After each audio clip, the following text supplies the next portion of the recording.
They say there are places in the South where the moonlight still carries screams, where the soil itself remembers blood.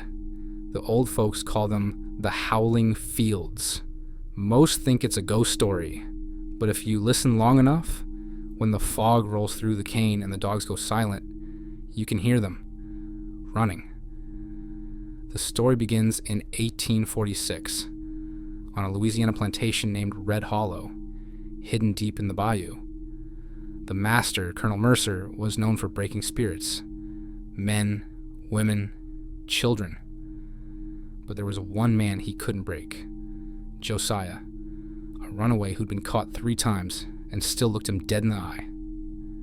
After the last beating, Josiah didn't scream. He just said one thing: "You can chain my body, but the night gon' take me free." That night, the overseers found him still breathing in the dirt, whispering something to the moon. A few nights later, the hounds refused to hunt. They whined, tails tucked, growling at the dark.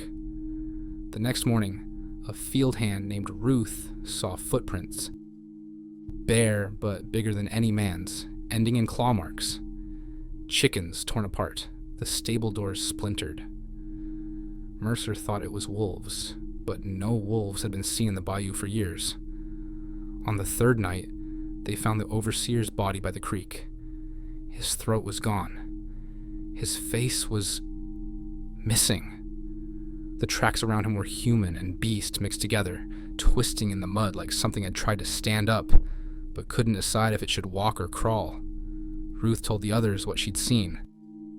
Said Josiah came to her in the dark, eyes yellow, voice low, telling her the curse was spreading. He said the whip had cut deep enough to wake something old in him, something that remembered the hunt. When the full moon rose, the slaves didn't hide. They gathered in the fields, bare feet pressing into the soil, chanting in tongues Mercer couldn't understand. The air went still. The dogs screamed. Then the cane fields began to move like the wind was alive. One by one, they changed. Bones stretching, ribs cracking, skin splitting but never bleeding. Josiah's howl was the first, deep and long, shaking the ground itself. The others followed. They weren't human anymore, and they weren't beasts either. They were something in between, something free. They tore through the plantation, through the big house, through the men who'd kept them chained. Mercer tried to run, but the wolves surrounded him at the edge of the swamp. Josiah stood upright, face half man, half beast. "Ain't no master under the moon," he said. Then the pack dragged Mercer into the dark, and the screaming stopped.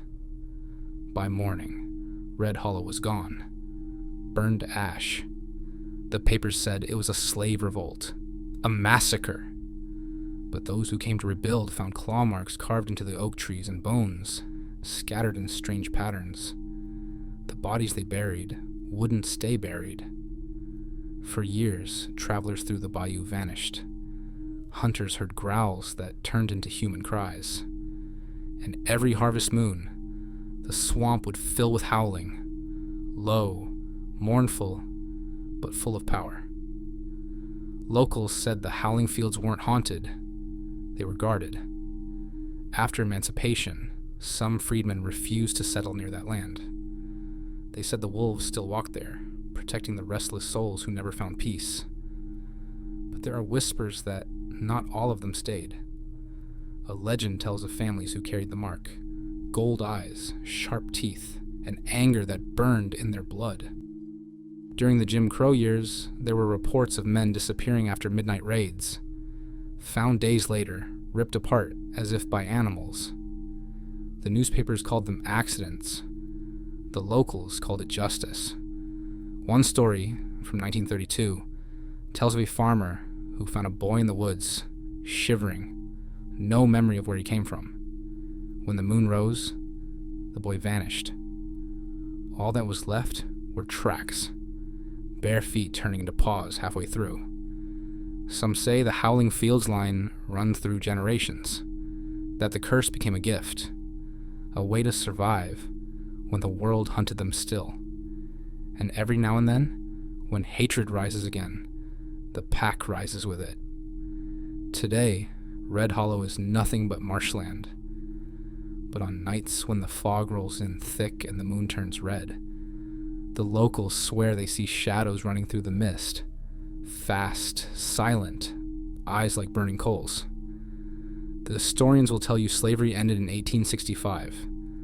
The swamp says otherwise, because every injustice leaves an echo, and some echoes learn how to bite back. So if you ever find yourself driving through the Bayou after midnight and the wind goes quiet, don't stop the car. Don't look into the trees, because those who were once chained beneath the sun still run wild under the moon, and the Howling Fields remember every name,